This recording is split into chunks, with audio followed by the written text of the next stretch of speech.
পকেটে বড় ধাক্কা, মধ্যরাতেই 218 টাকা বাড়ল বাণিজ্যিক গ্যাসের দাম। তবে কি গৃহস্থের রান্নার গ্যাসে মিলছে স্বস্তি?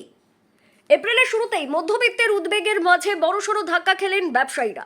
আন্তর্জাতিক বাজারের অস্থিরতা ও মধ্যপ্রাচ্যের উত্তপ্ত পরিস্থিতির জেরে এক লাফে বাণিজ্যিক গ্যাস সিলিন্ডারের দাম বাড়ল 218 টাকা। কলকাতায় 19 কেজির এই সিলিন্ডারের দাম 1990 টাকা থেকে বেড়ে দাঁড়ালো 2208 টাকায়। তবে স্বস্তির খবর এই যে ঘরোয়া রান্নার গ্যাসের দামে এই দফায় কোনো পরিবর্তন করা হয়নি। 1 এপ্রিল মধ্যরাত থেকে এই নতুন বর্ধিত দর কার্যকর করা হয়েছে।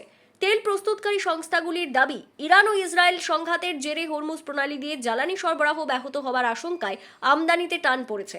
এর ফলে ঘরোয়া সিলিন্ডারের যোগান ও দাম আপাতত স্থিতিশীল রাখতে বাণিজ্যিক ক্ষেত্রে বাড়তি বোঝা চাপাতে হয়েছে।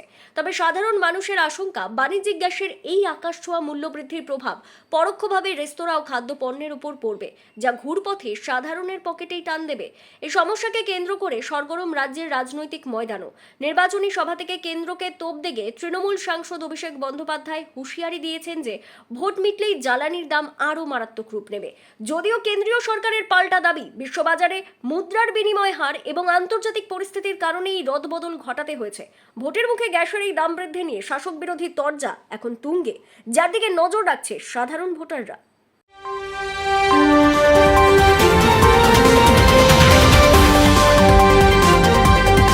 Bureau report, Bangla news, Kolkata.